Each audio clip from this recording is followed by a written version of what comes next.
326 years. That is how long the fault off the Pacific Northwest coast has been locked and loading, longer than roughly 95% of the intervals in the last 4,000 years. On Thursday, a magnitude 4.9 struck open water off southern Oregon and did not change that number by a fraction. What it did was force everyone to look at it. And what the monitoring network recorded in the hours that followed, including one signal that should have appeared and never did, is what seismologists are still talking about. At roughly 2:55 in the morning Pacific time on Thursday, a magnitude 4.9 earthquake struck the floor of the Pacific Ocean about 80 miles west-southwest of Port Orford, Oregon. 8 seconds later, a magnitude 4.1 struck roughly 30 miles east of it, cataloged as 50 miles west of Gold Beach, at a shallow reported depth near 5 miles. Nobody on land felt either one. No tsunami advisory was issued, and none was ever going to be, because motion in that particular fault system runs sideways rather than up and down, and a tsunami needs the seafloor to move vertically. No national outlet covered it. By every conventional measure, this was a non-event. Moderate earthquakes happen out there constantly. So why are seismologists still talking about Thursday morning, 2 days later? Because of 3 things that happened around those 2 earthquakes. Not because of the earthquakes themselves. Start with where they hit, because the location does most of the work in this story. The epicenters sit in one of the most tectonically complicated patches of ocean floor on the planet. This is where the Gorda Ridge, a spreading center, one of the places on Earth where brand new oceanic crust is actively being manufactured, runs into the Blanco Fracture Zone, a transform fault system that slices northwest off the Oregon coast. Both of those sit at the northern edge of the Gorda Plate, which is itself being shoved underneath North America a little farther east. So within a few hundred miles of each other, you have crust being created, crust being sheared sideways, and crust being destroyed. 3 fundamental plate tectonic processes, all running at once, all in the same neighborhood. That neighborhood is loud. The Mendocino Triple Junction, just south of this area, is where the Pacific, North American, and Gorda Plates all meet. And the U.S. Geological Survey describes it as a region that experiences numerous magnitude 6.5 and larger earthquakes, many of which are felt on land. The recent list reads like a roll call of West Coast seismic history. The magnitude 7.2 Petrolia sequence. In 1992, a magnitude 6.4 near Ferndale in 2022, and a magnitude 7.0 offshore of Cape Mendocino in 2024. Against that record, a magnitude 4.9 is background noise, and here is where the story starts to turn, because what happened next was not background noise. Roughly 90 minutes after the offshore magnitude 4.9, a small earthquake, magnitude 1.4, registered onshore, inland, and southeast of the epicenters in the corridor where the Gorda Plate is being forced down beneath the North American plate. Later the same day, a magnitude 2.0 was recorded at approximately 14 miles depth near the Humboldt coast, in the southern portion of the Cascadia subduction zone. A magnitude 2.1 turned up near Crescent City, California. Several other small events registered in southern Oregon near Medford, and at least one of those was cataloged not as an earthquake at all, but as an explosion, which is normal because quarry blasts and mining work show up in regional catalogs all the time and get sorted out during review. On paper, a magnitude 1.4 and a magnitude 2.0 are nothing. You would not feel either one standing directly on top of it. They matter because of where they were. There is a specific verifiable line in the 2025 U.S. Geological Survey fact sheet on Cascadia, written by Worth and colleagues, and it reads, "Notably, there have been very few small to moderate magnitude earthquakes observed on the Cascadia megathrust." Think about what that sentence is actually saying. The plate interface off the Pacific Northwest, the surface that will eventually produce a magnitude 9, is, seismologically speaking, almost completely silent. It does not tick over with small quakes the way the San Andreas does, which means that when an event does get located on or near that interface at the right depth, it is unusual by definition. That magnitude 2.0 at 14 miles depth sits at or near the plate boundary rather than in some shallow crustal fault above it. One small earthquake is not a signal. Depth solutions in that region carry real uncertainty, and any honest RID has to say so out loud. But it is the kind of detail that makes a seismologist look twice, and on Thursday morning several of them did. Which brings us to the question everyone asked within hours. Did a magnitude 4.9 offshore just nudge the Cascadia megathrust closer to rupture? The published answer is no. Not maybe. No. The Pacific Northwest Seismic Network has already dealt with this exact question, and they dealt with it after something far bigger than Thursday. A swarm hit the Blanco Fracture Zone consisting of 88 earthquakes, 15 of them magnitude 5.0 or greater, 2 of them magnitude 5.8. The combined energy release of that entire swarm was comparable to a single magnitude 6.3. Their published conclusion was that the slip in those events was, and I am quoting them directly, unlikely to have caused significant changes in stress along the Cascadia subduction zone 200 kilometers closer to shore. They gave 2 reasons, and both are worth walking through because this is the part of the story that separates a real assessment from a scary one. The first reason is distance. Static stress changes, the permanent nudge one earthquake gives to the rock around it, do not travel far. They fall off on the order of a few rupture lengths from the source. Thursday's magnitude, 4.9, ruptured something on the order of 1 to 2 kilometers of fault. The southern Cascadia locked zone is about 200 kilometers away. That is roughly 100 rupture lengths distant. The stress change arriving there is not small. It is functionally zero. The second reason is the rock itself. The crust out at a spreading ridge is brand new and hot, and young crust absorbs stress changes instead of transmitting them. The network's own description of it, which is the best analogy anyone has produced for this, is that it behaves like a gooey cookie fresh out of the oven. Push on one side and the other side barely notices. They went further than that. They said even a magnitude 7.0 on the western Blanco segment would be unlikely to significantly load the subduction zone. A magnitude 4.9 releases roughly 1/1000th of the energy of a magnitude 7.0. So the answer here is not close to the line. It is nowhere near it. There are only 3 ways the offshore events could physically connect to the margin. The first is coincidence. Both regions are seismically active, and 90 minutes between 2 small quakes is exactly what unrelated processes look like when you happen to be watching both at once. The second is dynamic triggering, where passing seismic waves shake a fault already at the edge of failing. That is real, but it overwhelmingly follows very large earthquakes, and the triggered events are tiny. So if it operated here, the magnitude 1.4 and the magnitude 2.0 were the entire effect. The third, and the most interesting, is a shared driver. The Gorda Plate is one of the most internally deformed plates on Earth, crushed between the Pacific Plate, the Juan de Fuca system in North America, and a pulse of internal deformation could conceivably show up on several structures at once. That one is also the least testable, which is a polite way of saying nobody can prove it either way. And it gets more interesting, because the most revealing thing about Thursday was not something that happened. It was something that did not. Underneath the Cascadia margin, below the locked zone that will eventually snap, the plate interface releases strain in a completely different way. It does not do it with earthquakes. It does it with slow slip, the fault creeping along over days or weeks, accompanied by a faint, continuous seismic hum called tectonic tremor. The whole package is called episodic tremor and slip, and it recurs somewhere along the margin, roughly every 8 to 22 months. No human being has ever felt one. Tremor is tracked publicly and continuously by the Pacific Northwest Seismic Network. It is one of the few real-time windows anyone has into what the deep part of that fault is doing. So here's the test. If Thursday's offshore rupture were meaningfully loading the southern Cascadia margin, one plausible way that would show up is a bump in tremor in the deep zone beneath southern Oregon and far northern California in the hours afterward. That is not what the map showed. On the evening of Thursday the 6th, the tremor record logged approximately 221 epicenters, and nearly all of them were on the northern end of the margin, in a dense cluster underneath Olympia, Washington, hundreds of miles from where the earthquakes hit. In the south, where the earthquakes actually occurred, there was effectively nothing new. The expected response did not appear, and that absence is more informative than any of the small quakes. There are 4 defensible readings of that silence, and I want to lay all 4 out, because this is where a lot of coverage goes wrong. Reading 1. Nothing was transferred, so nothing responded. This matches the physics we just walked through, and it is the simplest explanation available. Reading 2. The southern margin is simply between slow slip cycles right now. These episodes come around every 8 to 22 months, and if the south is not due, it would not have responded to anything, including a much larger event. Reading 3. There was a response, and it sits below the detection threshold. Reading 4, the only genuinely interesting one, the southern deep zone is not currently slipping at all. That would matter, because slow slip down dip is the mechanism that quietly transfers load onto the locked zone above it.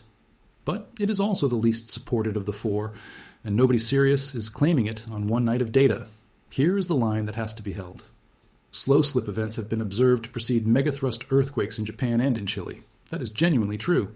But the 2025 U.S. Geological Survey language on this margin specifically is unambiguous. No known link exists between ETS and megathrust earthquake hazard in Cascadia.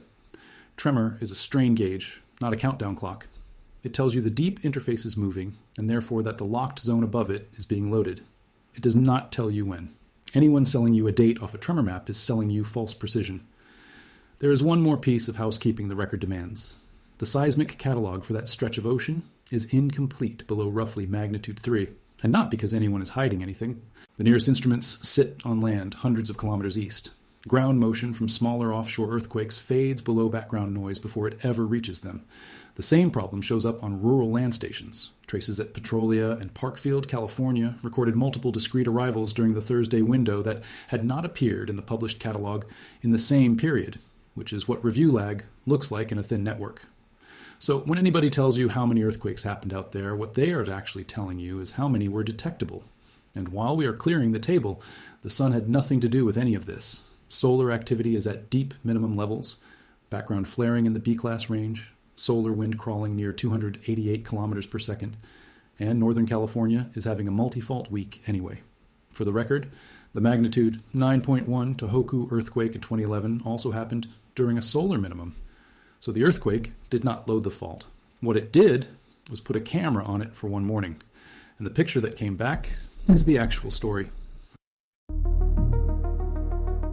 The last Great Cascadia earthquake happened on the 26th of January, 1700, with an estimated magnitude between 8.7 and 9.2.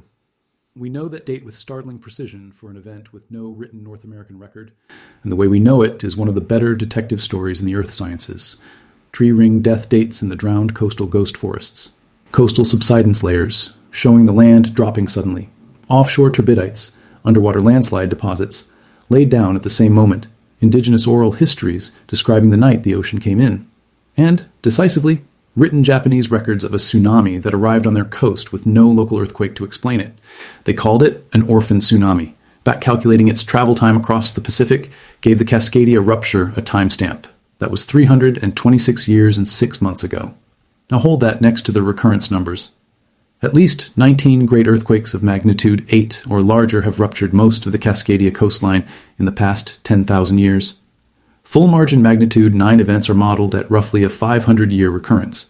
But the southern portion of the margin, the part sitting right next to Thursday's earthquakes, ruptures more often than the whole thing does. Combining full margin and partial margin events, the U.S. Geological Survey puts southern Cascadia recurrence at approximately 330 years. Bring magnitude 7.5 and larger events into the count, and the average interval drops to roughly 233 years. We are at 326. The paleoseismic record contains 42 identified Cascadia earthquakes across roughly 10,000 years, which gives you 41 intervals between them. 8 of those 41 intervals lasted longer than the gap we are currently in. So the present quiet stretch is longer than about 80% of everything in the record. Narrow the window to the last 6,000 years, and it is longer than about 90%. Narrow it to the last 4,000 years, and it exceeds roughly 95% of intervals. The probability figures follow from that. Over the next 50 years, the chance of a full margin magnitude 9 is put at 10% on a time-independent basis, and 15% when you account for how long it has been. For magnitude 8 or larger specifically in southern Cascadia, the time-dependent figure is approximately 30%. Goldfinger and colleagues, working from the offshore turbidite record, published a range of 37 to 42% in 50 years for the southern margin. None of those numbers changed on Thursday. Not one of them. They were exactly that high on Wednesday, and they will be exactly that high next month. That is the uncomfortable part. There is a newer finding that makes all of this a California question rather than an Oregon one, and it deserves more attention than it has received. In October of 2025, Oregon State University announced a paper published in the journal Geosphere by Chris Goldfinger and a large international team. The title is Unraveling the Dance of Earthquakes: Evidence of Partial Synchronization of the Northern San Andreas Fault and Cascadia Megathrust. The origin of that paper is close to absurd. Back in 1999, a research cruise was collecting deep-sea sediment cores off Oregon and Northern California when a navigational error carried them roughly 55 miles south of Cape Mendocino, out of the Cascadia zone entirely and into the San Andreas system. They drilled anyway. What came up was backwards. Turbidites normally grade coarse at the bottom and fine at the top, because heavy particles settle first. That core had coarse, sandy material on top and finer, silty material below it. The team's read was that the fine layer underneath had been deposited by a large Cascadia earthquake, and the coarse layer above it by a subsequent rupture on the nearby San Andreas. They called the structure a doublet. Then they went looking for more. Radiocarbon dating of cores collected north and south of Cape Mendocino, spanning 3,100 years of deposition, turned up a pattern. 10 Cascadia turbidites over that span are closely associated in time with likely earthquake beds along the northern San Andreas, with median ages differing by an average of 63 years, give or take about 50. In most cases, you cannot resolve the separation any finer than that, but in 3 instances in the past 1,500 years, including the most recent one in 1700, the researchers believed the 2 ruptures were minutes to hours apart. Geologists have hypothesized for decades that neighboring fault systems could synchronize. Before this, there was exactly 1 observed example anywhere on Earth. Sumatra, in 2004 and 2005, 3 months apart. Goldfinger's own framing of what that means is the part worth sitting with. We're used to hearing the big one, Cascadia, being this catastrophic huge thing, he said. It turns out it's not the worst case scenario. And then, we could expect that an earthquake on one of the faults alone would draw down the resources of the whole country to respond to it. And if they both went off together, then you've got potentially San Francisco, Portland, Seattle, and Vancouver, all in an emergency situation in a compressed time frame. That is the connection back to a magnitude 4.9 in an empty stretch of ocean. The segment carrying the longest interval is the same segment sitting where the 2 systems converge. And there is a second ledger running at the same time on the other side of the plate boundary, which is what makes this week different from a normal offshore blip. On Tuesday afternoon, a magnitude 4.0 struck near Cavello in Mendocino County. On Wednesday at 20 past 3 in the afternoon, a magnitude 4.1 hit about 19 miles northwest of Cavello. 59 seconds later, under a minute, a magnitude 4.5 struck the same area, locally reported near Island Mountain in Trinity County, at a shallower depth of roughly 2.8 miles. Shaking was felt from Colusa in the Central Valley all the way north to Arcata. No damage. Notice the order. The larger event came second, and it came shallower. That is not main shock and aftershock behavior, where magnitudes decay away from the largest event. Escalating magnitudes are consistent with foreshock behavior, and they are equally consistent with a swarm that simply stops. Both of those statements are true at the same time, and neither one is a prediction. Roughly 5 to 6% of moderate earthquakes are followed by something larger within days, and that number is entirely retrospective. A sequence only becomes identifiable as foreshocks after the main shock arrives. These events sit on or near the Bartlett Springs Fault Zone, and this was the second cluster of magnitude 4 events on that fault in under a month. There was a magnitude 4.1 on the 10th of July, about 18 miles southeast on the same trace. Meanwhile, on the neighboring Makoma Fault, the 24th of June produced a magnitude 5.6 near Ukiah, the largest earthquake ever instrumentally recorded on that fault, followed by a magnitude 4.3 near Cloverdale, on the 28th of July as part of a sequence exceeding 160 events. There has also been swarm activity in the structural corridor between the 2 main traces. One honest exclusion here. The Clear Lake volcanic field in that same region hosts 15 to 20 geothermal plants, and a substantial share of the seismicity around them is production-related rather than tectonic. That activity has to be kept out of the loading argument, and it is. What is left is genuinely notable. These strands creep along at roughly 2 millimeters per year, which means they load strain over millennia and then release it all at once.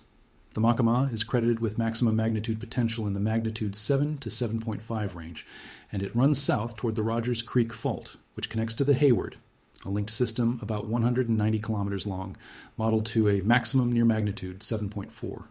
The Bartlett Springs system steps south onto the Hunting Creek and Berryessa faults and feeds into the northern Green Valley Fault in the eastern Bay Area, which is the whole point. These are not remote faults in empty country. They are the northern end of a structural chain that runs directly into the most densely populated seismic corridor in the American West, on a northern San Andreas system that has now been quiet for 120 years since 1906. Before we get to what to watch, one number that puts the stakes in plain terms. The Oregon Department of Geology and Mineral Industries published a consequence analysis for the Oregon coast, modeling a 2 o'clock in the morning scenario.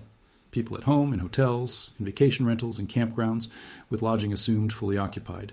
Worst case timing. It does not even include day trippers. who make up roughly 5% of coastal visitors, so the real exposure runs higher than the model. With a 10-minute departure time, that is, 10 minutes between the start of shaking and the moment someone actually starts moving inland, combined resident and visitor fatalities range from about 15,500 in the smallest modeled scenario to about 45,700 in the largest. Push the average departure time from 10 minutes to 15 minutes in that same largest scenario, and the estimate rises to just over 74,000. The difference between those two numbers is roughly 30,000 lives, and the entire difference is 5 minutes of hesitation. Survival data referenced alongside that modeling is equally blunt. Anyone caught in about 2 meters of tsunami flow, 6.5 feet, has roughly a 1% chance of surviving it. At lower flow depths, survival odds can approach 50%. That is the argument for vertical evacuation structures on the Oregon coast, and it is the argument for knowing your route before you need it. So where does this leave us 2 days on? The magnitude 4.9 did not load the Cascadia megathrust. What the morning actually did was hold a quiet stretch of coastline under closer observation than usual and return a picture worth looking at. Rare microseismicity at or near plate interface depth, no deep tremor at all in the south, while the north logged 221 epicenters, 3 separate inland fault strands escalating inside the same 48 hours, and a locked segment 326 years into an interval longer than roughly 95% of the last 4,000 years. There are 3 things that will actually tell us something over the coming weeks, and all 3 are checkable. The first is tremor on the southern margin. The map updates continuously. The question is whether the deep zone beneath southern Oregon and far northern California produces an episode in the coming weeks, and if it does, whether it looks normal or delayed and enlarged. Right now, the northern cluster is the active feature. Whether the south follows is the observable. The second is the Bartlett Springs and Macama sequence. The threshold that would change the assessment is a magnitude 5 or larger on either trace, or a third distinct cluster of magnitude 4 events on Bartlett Springs. The signature separating a swarm that fizzles from a sequence that builds is whether magnitudes keep climbing and whether activity migrates along the fault rather than repeating in place. The third is the catalog itself, whether reviewed solutions eventually published for those discrete arrivals on the Petrolia and Parkfield traces will tell us how much of this week was simply never counted. That resolves within about a week. None of this is a forecast. Cascadia does not give warnings, and the honest position is that the fault could sit quiet for another century or move tomorrow, and both are consistent with everything we know. What changed this week is not the risk, it is how clearly we can see it. Know your evacuation route, know your ground, and we will be tracking the tremor record as this develops.